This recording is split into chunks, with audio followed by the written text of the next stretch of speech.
faut l'appeler d'abord. Monsieur CAE. Ok. Bon.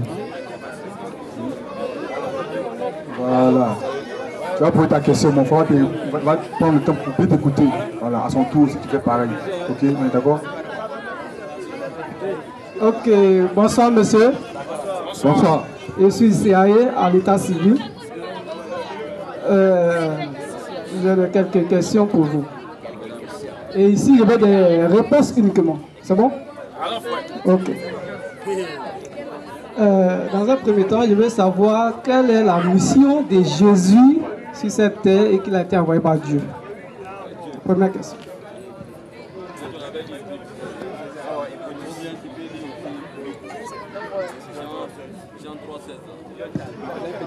Jean chapitre 3, le verset 16. Allons-y, frère. Car Dieu a tant aimé le monde. Dieu a tant aimé le monde qu'il a donné son Fils unique. Il a donné son Fils unique afin que quiconque croit en lui, ne périsse point, mais qu'il ait la vie éternelle. Voici la mission de Jésus. J'ai compris déjà.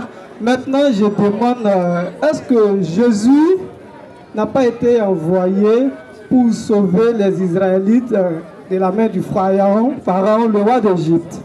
Est-ce pas vrai?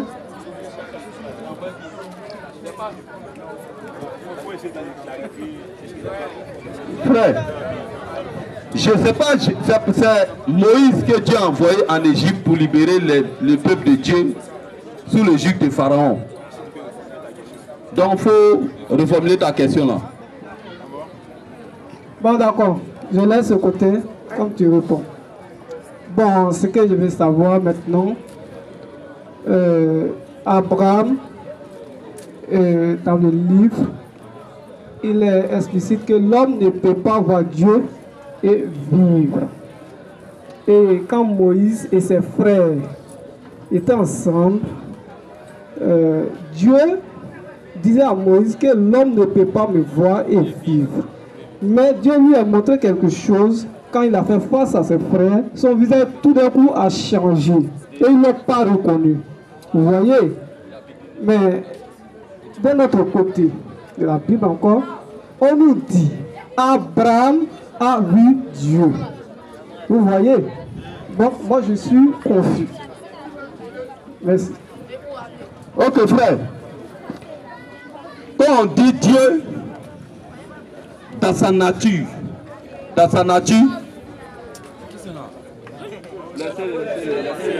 laissez-le. Il n'a rien fait. Faut le laisser. Faut le laisser. Frère, faut voler un peu haut. Tu comprends un peu? Dieu dans sa nature, personne ne peut le voir. Et la Bible le décrit ici. 1 Timothée.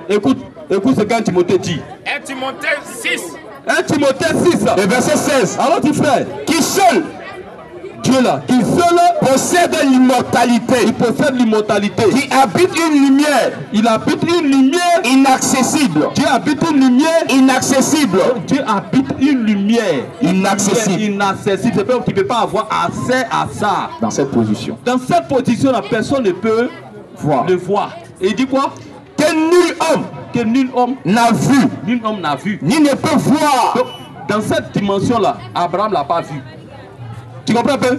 Abraham ne l'a pas vu. Personne n'a vu Dieu. Et c'est pas faux, c'est vrai. Personne n'a jamais vu Dieu. Tu comprends un peu? Dieu est lumière, c'est une lumière inaccessible. S'il se présente à toi, tu seras consumé. Tu comprends un peu? Tu comprends? Tu m'écoutes, non? Maintenant, sur quelle forme Dieu s'est présenté à Abraham et Abraham l'a vu? Sur quelle forme? On lit maintenant dans Genèse 14 à partir du verset 18. Genèse 14 à partir du verset 18. Genèse 14 le verset 18. L'autre ne peut pas mettre Hébreux 7. Hébreux 7. Genèse 14 18. 14 18. Il montre le verset 17. Allons-y frère. Après qu'Abraham fut revenu. Vainqueur de Kedorlaomer. Allons-y frère. Et des rois qui étaient avec lui. Les rois de Sodome sortis à sa rencontre. Dans la vallée de Sheva. Qui est la vallée du roi. Melchisedec. On dit bien Melchisedec. Roi de Salem. fit apporter du pain et du vin. Fit apporter du pain et du vin. Il était sacrificateur du Dieu très haut. On dit Melchisedec, il était sacrificateur du Dieu très haut. Il bénit Abraham. Il a béni Abraham. Et dit, béni soit Abraham. Attention, il dit béni soit Abraham par le Dieu très haut. Tu vois, par le Dieu très haut, maître du ciel et de la terre. Maître du ciel et de la terre. Maintenant, on va aller voir ce Melchisedec là. On va aller voir maintenant qui il est en réalité. On va nous donner maintenant son identité. Au verset premier. Alors, petit frère. En effet, c'est Melchisedec. C'est Melchisedec qui avait apparu à Abraham, roi de Salem. Sacrificateur du Dieu très haut. Sacrificateur du Dieu très haut. Qui alla au devant d'Abraham. Qui allait au devant d'Abraham. Lorsqu'il fut revenant de la défaite des rois. Alors, petit frère. Il le bénit. Il a béni Abraham. Et à qui Abraham donna la dîme de tout. Abraham l'a donné la dîme de tout. Qui est d'abord. Tu vois, Melchisedec, il est d'abord roi de justice. Il est roi de justice. D'après la signification de son nom. D'après la signification de son nom. Ensuite, roi de Salem. Roi de Salem. C'est-à-dire, roi de paix. Roi de paix. Qui est sans père. Attention. Il est sans père. Sans mère. Sans mère. Sans généalogie. Sans généalogie. Qui n'a ni commencement des jours. Il n'a ni commencement des jours. Ni fin de vie. C'est qui ça? Mais. C'est Dieu, non? C'est Dieu. Mais quoi? Mais qui s'est rendu semblable. Il s'est rendu, c'est-à-dire c'est Dieu milieu. Il s'est rendu semblable au fils de Dieu. Au fils de Dieu. Tu vois, il a pris. Attends. Il a pris un corps. C'est pourquoi quand Jésus disait aux Juifs là qu'il est le fils de Dieu, les Juifs là disent quoi? Ça veut dire que tu es Dieu. Et ils comprenaient ça. Fils de Dieu veut dire Dieu dans un corps. Fils de Dieu signifie Dieu dans un corps. Donc il a fait ça en même temps avec autant de gens. Pour Jésus, Philippiens 2,5. Tu comprends un peu? Donc Abraham a vu Dieu pas dans sa dimension tout feu, tout flamme. Tu vois un peu? Philippiens 2,5. Philippiens 2,5. Et ayez en vous les sentiments qui étaient en Jésus-Christ. Attention, les sentiments qui étaient en Jésus-Christ. Lesquels existant en forme de Dieu. C'est-à-dire c'est lui qui est Dieu, lequel existant en forme de Dieu. N'a pas regardé comme une proie à arracher, d'être égal avec Dieu. D'être égal avec Dieu. Mais c'est dépouillé lui-même. Tu vois, écoute. Il s'est dépouillé lui-même en prenant une forme de serviteur. Il a pris une forme de serviteur. Donc, en réalité, il n'était pas serviteur, mais il a pris une forme de serviteur. Allons-y. En devenant semblable aux hommes. Il est devenu semblable aux hommes. Ça veut dire c'est une forme comparative. C'est pas un homme, mais il est devenu semblable aux hommes. Et il a apparu comme un simple homme. Il est apparu comme un simple homme. Donc en réalité, c'était pas un homme, mais il est devenu un homme. C'est ce qu'il a fait aussi avec Abraham. Tu comprends un peu, non? C'est ce qu'il a fait aussi avec Abraham. Donc Abraham l'a vu sous la forme humaine. C'est sous cette forme qu'il est descendu. Il a parlé avec Abraham. Abraham l'a donné la dîme de tout. Tu comprends? Donc Dieu dans sa dimension, tout feu, tout flamme, personne ne peut le voir dans cette dimension. Que Dieu te bénisse. Ok, j'ai compris. C'est-à-dire quand c'est avéré déjà à Jacob, c'est la même chose, c'est ça? C'est ça. Il n'y a pas de problème. Bon, d'accord. Dans l'histoire que nous avons étudiée tous à l'école, on nous dit l'Afrique est le berceau de l'humanité, c'est ça? Nous sommes d'accord? Bon, moi, il n'y a pas mis ça dans la Bible. Je dis l'histoire que nous avons appris à l'école. Je ne parle pas encore de la Bible. Je suis très loin de là. C'est bon? Je sais, mais c'est une comparaison. Ok. Ce que je dis, l'Afrique a été le berceau de l'humanité. Qu'est-ce que ça veut dire? L'Afrique a été, le premier continent a été habité par les hommes. C'est ça? D'accord. Oui, à l'école. Maintenant, quand on revient dans la Bible, Adam et Ève ont été les premiers hommes sur la terre. Les premiers hommes sur la terre, et ils n'ont fait que 2 enfants. Caïn et Abel. L'autre a tué son frère à cause de la rivalité, parce que Dieu a eu un regard favorable sur l'autre. Et c'est par la jalousie qu'il tue son frère. L'autre a fui pour aller du côté de Nod, c'est-à-dire à l'est. Et il est marié là-bas, il prit femme selon la Bible. Et il engendra une Enoch. C'est bon? Mais qui étaient les... Ok frère. Qui étaient les parents de la femme de Caïn? Parce que Caïn avait fui. Il est parti. Tu comprends? Là, c'est ta question là. J'ai tenté de reformuler ta question en même temps.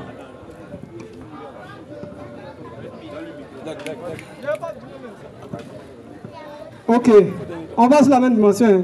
Je suis en train de dire, il allait du côté de Nod, il a fui ses parents. Ils étaient deux et il a fui ses parents. Il allait se marier à une fille.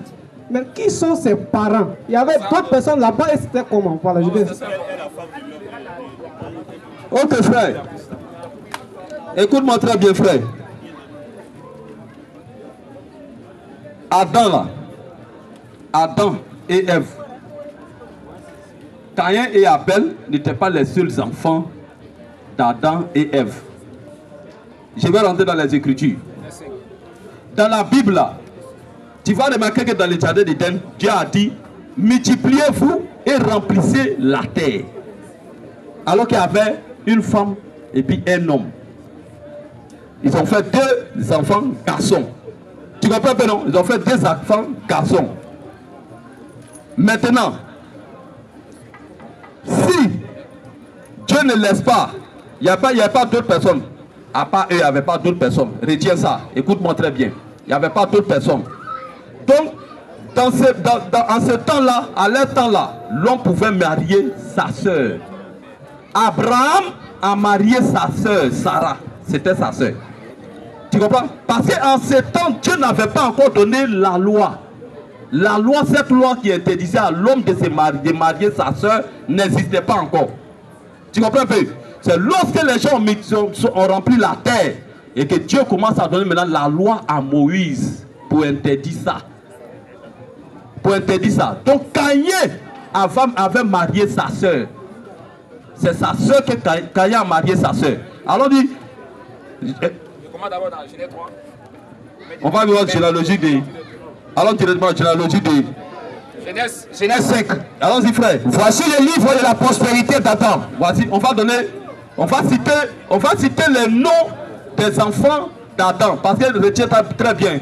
Quand selon Dieu, quand Dieu fait le dénombrement, en Israël même ça existe. Quand Dieu fait le dénombrement, il ne compte pas les femmes. Il compte seulement que les hommes. Quand il finit de compter les hommes, il dit ça, compter les femmes et les enfants. Tu comprends pas, non? C'est fini. Donc la Bible nous dit ici, voici le livre de la prospérité d'Adam. Allons-y frère. Lorsque Dieu créa l'homme, il est fait à la ressemblance de Dieu. Allons-y. Il créa l'homme et la femme. Il les bénit.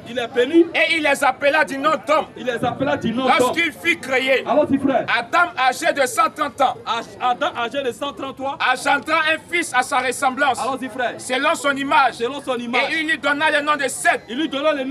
Les jours d'Adam. Après la naissance de Seth. Là. Plus de 800 ans. Pour un homme qui a vécu 800 ans, ces deux enfants, comment il va faire? Tu comprends pas? Il a vécu 800 ans. Mais si la terre a vécu 800 ans. Il a vécu 800 ans. Il ne peut pas faire seulement un enfant ou bien deux enfants. Il engendra des fils. Il engendra des fils. Des filles. Des filles. Des filles. Tu vois? Donc il y avait les filles parmi eux. Tu comprends? Donc tu comprends peu. Donc Adam et Ève là, ils avaient des filles aussi. Et c'est parmi ces filles-là que Daniel a pris sa femme. Genèse 3, 20. Tu vois un peu? Allons-y frère. Genèse 3, 20. Allons-y. Adam donna à sa femme.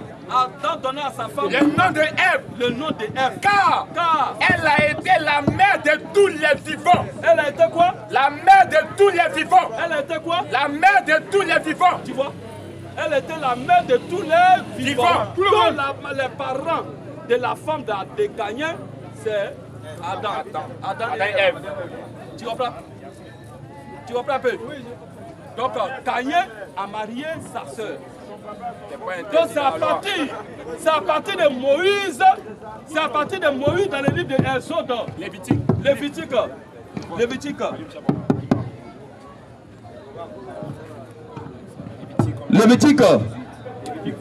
18. Lévitique 20, verset 8, si je ne me trompe pas. Tu comprends? Donc ça fait que Moïse, maintenant, Dieu vient maintenant, il donne les lois maintenant, en disant, alors que Adam existait avant Moïse. Lévitique 18, le verset 20. Allons-y frère. Allons-y. Tu n'auras point commerce avec la femme de ton prochain. Allons-y frère. Ou t'essuyer avec elle. Allons-y frère. C'est quelle version de Bible? Allons-y. Allons-y. Lévitique 18. De ta mère, à partir du verset 8 là-bas, je ne me trompe pas. Tu comprends un peu? Donc c'est à partir de Moïse, maintenant Dieu maintenant donne les lois. Alors dis frère. Tu ne découvriras point. Tu ne dois pas découvrir la nudité de la femme de ton père. Alors dis frère, la femme de ton père. C'est la nudité de ton père. Alors dis frère. Tu ne découvriras point. Tu ne dois pas découvrir la nudité de ta soeur. Tu vois?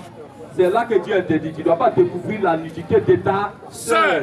Fille de ton père. Tu ne dois pas coucher avec elle. Ou fille de ta mère. Tu ne dois pas faire ça. Née dans la maison. C'est-à-dire, même si vous avez même mère, tu ne dois pas coucher avec elle. Même père, tu ne dois pas coucher avec elle. Ou née hors de la maison. Tu vois? Tu ne dois pas faire ça. C'est ta soeur. Tu comprends pas, non? C'est la famille. C'est là que Dieu interdit ça. Sinon, Abraham lui-même, c'est sa soeur la mariée. Tu comprends pas, père? Donc dans ce temps-là, Dieu n'avait pas interdit ça. Les gens pouvaient faire ça. Dieu avait permis. Dieu avait dit que les hommes devaient se multiplier sur la terre. C'était permissive. C'était la volonté permissive de Dieu. Donc quand ça arrivait, le moment arrivé, il prend Moïse maintenant, il a arrêté ça. Donc aujourd'hui, quelqu'un qui va marier sa soeur, il est maudit en même temps. Correct. Vous avez micro. Vous avez dehors. Bon, quand on parle du massif de Babel, dans la Bible, on le localiser un peu à titre question. Frère, tout le Babel de la Bible là, c'est ça qu'aujourd'hui.